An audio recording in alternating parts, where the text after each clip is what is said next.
Shalom semuanya, semangat pagi. Mari dengan cepat kita buka 1 Tesalonika 5. Berjaga-jaga.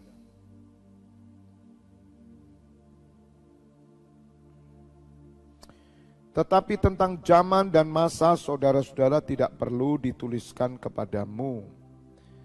Karena kamu sendiri tahu benar-benar bahwa hari Tuhan datang seperti pencuri pada malam. Apabila mereka mengatakan semuanya damai dan aman, maka tiba-tiba mereka ditimpa oleh kebinasaan. Seperti seorang perempuan yang hamil ditimpa oleh sakit bersalin. Mereka pasti tidak akan luput. Tetapi kamu, saudara-saudara, kamu tidak hidup di dalam kegelapan. Sehingga hari itu tiba-tiba mendatangi kamu seperti pencuri. Karena kamu semua adalah anak-anak terang dan anak-anak siang. Kita bukanlah orang-orang malam atau orang-orang kegelapan. Sebab itu, baiklah jangan kita tidur seperti orang-orang lain. Tapi berjaga-jaga dan sadar.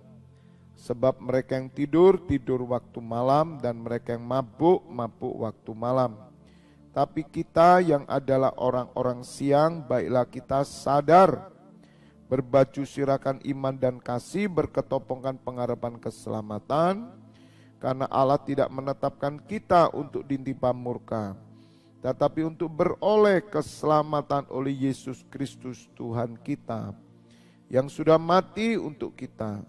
Supaya entah kita berjaga-jaga, entah kita tidur, kita hidup bersama-sama dengan Dia.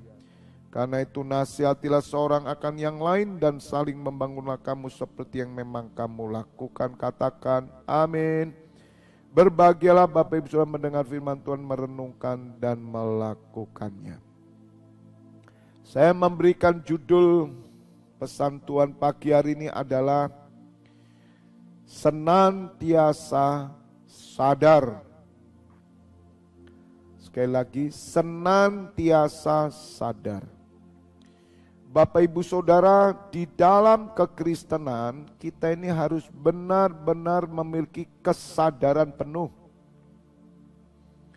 Sehingga ketika Bapak Ibu Saudara sedang pingsan, tanda kutip, pingsan rohani, maka Bapak Ibu Saudara akan segera siuman.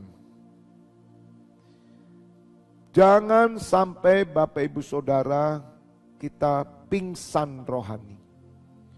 Orang-orang yang pingsan rohani itu adalah orang-orang yang kehilangan kesadaran diri sebagai orang Kristen. Saya jujur Bapak Ibu Saudara sangat menangis, miris melihat orang Kristen. Mereka tidak sadar, saudara. Mereka banyak yang tidak sadar. Sehingga hidup mereka tidak berjaga-jaga. Hidup mereka tidak melakukan apa yang seperti Tuhan lakukan. Tuhan inginkan. Mereka tidak sadar sebagai jemaat. Mereka tidak sadar sebagai orang yang digembalakan. Mereka tidak sadar sebagai imam. Mereka tidak sadar sebagai pelayan. Mereka tidak sadar, saudara. Mereka hanya melakukan, tapi bukan dengan sadar. Minta maaf Bapak Ibu Saudara, orang yang mengerjakan sesuatu tanpa kesadaran, mereka adalah zombie-zombie. Dan Bapak Ibu Saudara mengerti, zombie itu tidak pernah menyadari.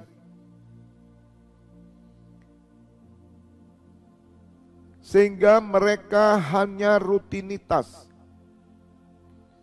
Dan mereka melakukan segala sesuatu itu bukan karena pengertian. Dan mereka tidak mau mengerti, saudara.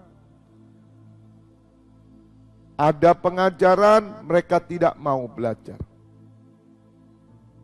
Bagaimana mereka mau mengerti? Bagaimana mereka sadar, saudara? Kesadaran diri sebagai umat Tuhan itu penting, saudara. Supaya kita tahu apakah kita ini sedang menyimpang atau tidak. Kalau Bapak Ibu Saudara, hidupmu hanya dikuasai pekerjaan tanpa kesadaran dikit pun tentang yang rohani, maka engkau sedang menjadi zombie. Engkau sedang menjadi robot. Robot itu tidak sadar. Bapak Ibu Saudara, sungguh menyedihkan. Saya bersyukur jemaat yang saya gembalakan, imam-imam yang ada di NCC Internasional hampir semuanya sadar. Maka itu kami berjaga-jaga di 24 pintu gerbang surga. Kami saling menopang satu yang lain. Kami tidak pernah kendor. Sungguh kami bersyukur karena kami sadar. Kami tidak melakukan tanpa kesadaran. Bapak Ibu Saudara, sampai saya berpikir bagaimana cara menjelaskan kepada orang Kristen ya, supaya mereka menjadi orang yang mengerti begitu. Sungguh sulit, saudara, sebab yang mereka lakukan hanya kepentingan sendiri. Sebab apa yang mereka lakukan itu hanya kepentingan sendiri, bukan kepentingan Kristus. Dan itu kesalahan dari bapak-bapak rohani. Para gembala-gembala yang sudah memberikan doktrin-doktrin kepada mereka yang membuat mereka menjadi zombie-zombie. Kesalahan pemimpin-pemimpin gereja juga. Karena tidak pernah melatih orang-orang ini menjadi sadar. Sehingga mereka boleh siap menyambut kedatangan Tuhan Yesus kapanpun juga. Mari Bapak Ibu Saudara, jangan menjadi orang yang tidak sadar apa yang kau lakukan sekarang. Sehingga saudara tidak akan pernah tahu ketika Tuhan Yesus tiba-tiba datang. Bapak Ibu Saudara, orang-orang yang tidak sadar, mereka itu adalah orang-orang yang hidup di dalam kegelapan. Mereka adalah orang-orang yang tidak pernah mempersiapkan diri. Mereka adalah orang-orang yang tidak membuka hati mereka untuk mereka boleh memahami benar apa itu gereja, apa itu pengembalaan, apa itu imam, apa itu menjadi murid Kristus. Andai kata semua jemaat sadar, semua orang Kristen sadar, maka Bapak Ibu Saudara, saya percaya gereja-gereja akan dipenuhi dengan orang-orang yang mau mengabdi. Gereja-gereja akan dipenuhi dengan pahlawan-pahlawan Kristus. Gereja-gereja akan dipenuhi dengan pasukan berani mati.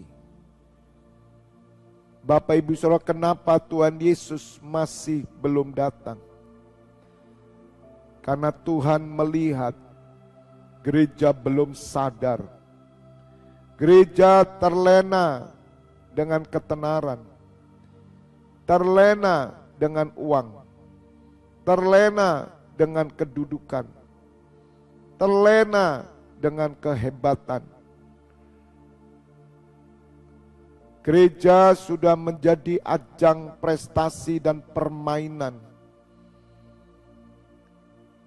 untuk mengisi waktu-waktu kosong mereka. Gereja sudah menjadi tempat hiburan. tempat pertunjukan, sosialita, tanpa kesadaran. Karena doktrin keselamatan yang salah. Bapak, Ibu, Saudara, mari kita menjadi orang yang sadar, orang yang paham, orang yang mengerti apa yang saudara kerjakan hari ini. Kesadaran bukan tentang diri kita sendiri saja, siapa kita dalam Kristus. Tapi saudara harus sadar keadaan dunia ini bagaimana. Mata kita harus terbuka, Bapak Ibu Saudara. Pikiran kita harus mengerti, melihat tanda-tanda zaman, melihat keadaan di sekeliling kita. Kita harus sadar bagaimana roh LGBT yang telah menguasai gereja. Dengar Bapak Ibu Saudara, akan ada banyak orang-orang mereka yang belum percaya Tuhan Yesus. Mereka akan datang minta dibaptis di gereja LGBT. Bapak Ibu Saudara, karena mereka memiliki pribadi-pribadi ganda dan semua agama menolak. Tapi ada satu gereja namanya LGBT Church, pendetanya LGBT. Ini gereja akan berkembang besar. Bahkan ada banyak nanti jemaat-jemaat dari gereja-gereja pada umumnya akan berpindah. Karena pembahasan di gereja LGBT adalah saling mengasihi, menerima apa adanya. Akan ada banyak saudara terjadi satu perpindahan yang besar. Dan mereka akan menjadi agama. Bapak Ibu Saudara, sedang terjadi hari ini. Bagaimana kelompok LGBT membaptis banyak orang. Jangan-jangan saya melihat ini orang-orang juga dari gereja-gereja yang terselubung. Ada banyak anggota-anggota gereja yang hidupnya free sex, LGBT, tapi mereka belum mendapatkan wadah. Mari sadar Bapak Ibu Saudara, jangan kita ditipu hanya karena pelayanan kita, kesibukan-sibukan pelayanan, sehingga sampai terjadi pertengkaran dalam pelayanan, gesekan antar gereja, persaingan antar gereja, rebutan jemaat antar gereja. Kita harus sadar saudara, keadaan ini sudah genting. Ini tanda-tanda zaman akhir, tapi Tuhan Yesus belum datang Bapak Ibu Saudara. Karena Tuhan Yesus masih belum melihat kesatuan iman di dalam gereja. Walaupun demikian, Bapa punya otoritas. Kedatangan Tuhan Yesus seperti pencuri. Apabila mereka mengatakan semuanya damai dan aman, maka tiba-tiba mereka ditimpa oleh kebinasaan. Bapak Ibu Saudara, mari saudara yang sudah percaya Tuhan Yesus, mari jadilah orang-orang yang sadar. Kalau saudara digembalakan, sadarlah digembalakan. Kalau saudara menjadi anggota gereja tertentu, sadarlah. Kalau saudara sudah menjadi anggota, sadar apa yang saudara harus lakukan. Jangan seperti orang-orang yang tidak sadar. Kalau saudara menjadi pendeta, sadarlah menjadi pendeta. Kalau Bapak Ibu Saudara menjadi pelayan Tuhan, sadar pelayan Tuhan. Ketika saudara tidur ataupun bangun, sadar tetap Anda pelayan. Mari Bapak Ibu Saudara, jangan sampai kita lengah. Sadarkan keluargamu, sadarkan saudaramu, sadarkan saudara, orang-orang yang terdekat bersama-sama engkau, khususnya keluarga inti. Sadarkan betul bahwa kita adalah orang-orang yang menantikan kedatangan Tuhan Yesus, bahwa kita adalah orang-orang hidup untuk melayani Tuhan, bahwa kita adalah orang yang mengabdi kepada Tuhan, seluruh hidup kita untuk pelayanan.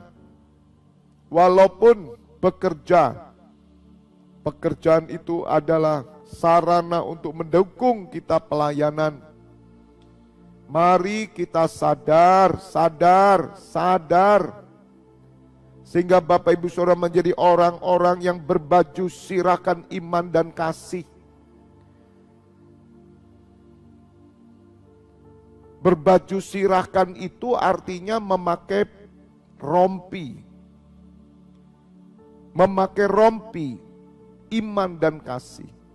Rompi itu untuk menahan serangan musuh, panah musuh. Zaman dulu orang berperang itu rompinya itu dari baja, saudara. Bapak Ibu Saudara harus memakai iman dan kasih sebagai rompi perlengkapan senjata Allah. Iman itu kesadaran akan Allah dan Kristus.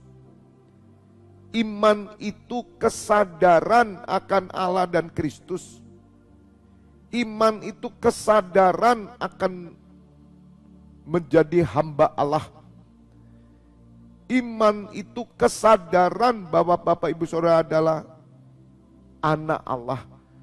Iman itu kesadaran bahwa Bapak Ibu Saudara para imam dan pendoa syafaat.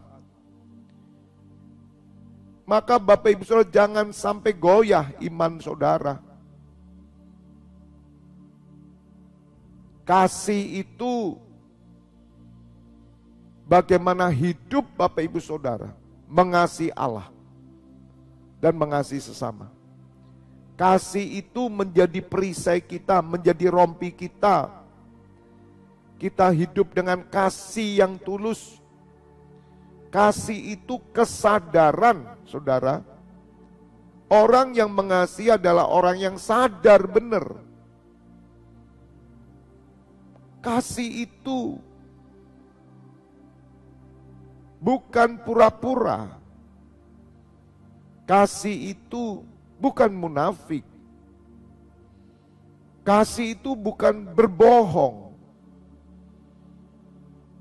Kasih itu bukan hanya topeng. Tapi kasih itu kesadaran benar. Kalau saudara sebagai seorang suami, sadarlah kamu suami. Kalau saudara sebagai seorang janda, sadarlah engkau janda. Kalau saudara sebagai seorang istri, sadarlah kamu istri. Kalau saudara sebagai orang duda, sadarlah engkau duda. Sadar benar. Kalau saudara sebagai karyawan, sadarlah kamu karyawan. Kalau saudara sebagai pemimpin, sadarlah kamu pemimpin. Sehingga Bapak Ibu Saudara semuanya melakukan segala sesuatu dengan tanggung jawab yang benar. Jangan seperti orang yang pingsan rohani. Jangan seperti orang yang tidak ngerti apa-apa. Kita harus tanggap. Kita harus responsif. Kita harus melangkah segera, melakukan tindakan. Itulah berbaju sirakan iman dan kasih. Orang beriman itu orang sadar, saudara. Orang yang tidak beriman itu orang tidak sadar. Maka itu Bapak Ibu Saudara, kenapa dalam kekristenan kita itu tidak boleh merokok. Merokok itu tindakan tidak sadar, saudara. Tahu bahwa rokok itu membunuh, tapi kenapa diisap? Bapak Ibu Saudara, kesadaran penting. Kalau kita tahu itu tidak benar, ya jangan lakukan. Kalau itu tidak menjadi teladan, ya jangan lakukan. Hiduplah saleh, hiduplah benar, hiduplah jadi teladan dalam segala hal. Bukan hanya berbaju sirakan iman dan kasih, tetapi di sini dikatakan berketopongkan pengharapan keselamatan. Bapak Ibu Saudara, ketopong itu adalah helm. Helm itu melindungi kepala. Orang yang sadar itu adalah orang-orang yang menjaga otaknya tetap fokus kepada Tuhan. Otaknya tetap fokus kepada keberadaan dirinya di dalam Kristus. Otaknya tetap fokus kepada tugas dan panggilan Kristus. Jadi pelihara otak kita, saudara. Karena ketopong itu helm melindungi otak kita. Sebab otak inilah pengharapan akan keselamatan.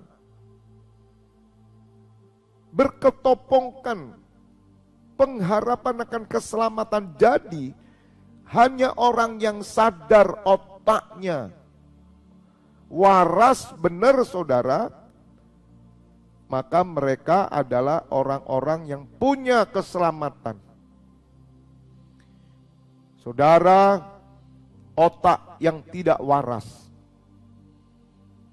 itu adalah otak yang menentang Allah. Menentang pengenalan akan Allah dan Kristus. Maaf Bapak Ibu Saudara, kita harus menjadi orang yang punya otak. Jangan seperti udang. Bapak Ibu Saudara, udang itu tidak punya otak. Makanya kenapa peribahasa berkata jangan kamu itu otakmu otak udang. Udang itu nggak punya otak, saudara.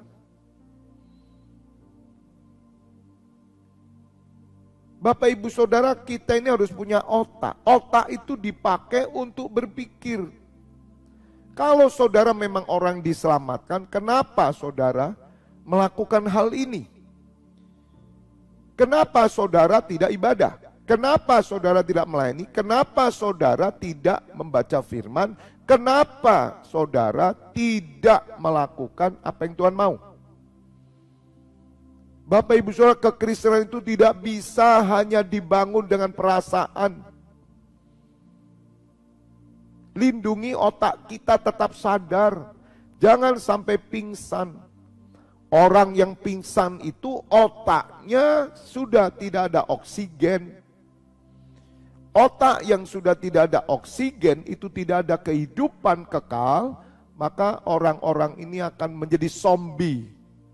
Pingsan tapi jalan. Minta maaf Bapak Ibu Saudara, zombie-zombie akan muncul, saudara. Mereka pakai kalung salib. Mereka keluar masuk gereja, saudara. Zombie-zombie itu akan berkeliaran di gereja-gereja. Bahkan ada di gereja kita juga. Tapi saya berdoa zombie tidak ada di NCC Internasional. Dan zombie tidak ada di gereja JKI FLTF Church yang saya gembalakan. Karena saya sadar orang-orang yang jadi zombie di gereja saya, saudara, mereka harus didoakan dan disadarkan. Sebab jika tidak, zombie ini akan mempengaruhi jemaat yang lain, sehingga mereka juga menjadi zombie. Bapak Ibu Saudara, PR kita besar. Berapa banyak orang Kristen yang sadar benar, sesadar-sadarnya kalau mereka bergereja, sesadar-sadarnya kalau mereka itu bertuhan, sesadar-sadarnya kalau mereka itu adalah orang yang ditebus Tuhan. Berapa banyak saudara? Kalau orang Kristen semua sadar saudara, maka seperti jemaat mula-mula, tiap-tiap hari mereka akan bertekun dalam doa, bertekun ibadah, bertekun dalam pengajaran, bertekun di dalam perjamuan kudus. Bapak Ibu Saudara, iblis itu licik. Iblis itu membuat saudara tidak sadar. Memang awalnya saudara sadar. Ada berapa banyak orang masuk persekutuan kita. Mereka berapi-api, sadar, semangat. Rasanya kepalanya saja dikasih saudara. Kalau diminta senang sekali. Tapi sudah 1 tahun, 2 tahun. Sadar mereka? Tetap sadar? Tidak mudah menjaga kesadaran jika saudara tidak benar-benar menjadi orang yang berbaju sirahkan iman dan kasih dan berketopongkan akan keselamatan hidup kekal. Tidak mudah. Maka itu Bapak Ibu Saudara, orang-orang yang tidak sadar ini, mereka akan tertinggal saudara. Sebab hanya orang yang sadar seperti 5 gadis bijaksana itu yang terangkat. 5 gadis bodoh itu orang Kristen yang tidak sadar. Dia tidak menjaga otaknya tetap sadar. Pikirannya tetap tertuju kepada Kristus. Hatinya tetap tertuju kepada Kristus. God bless you all.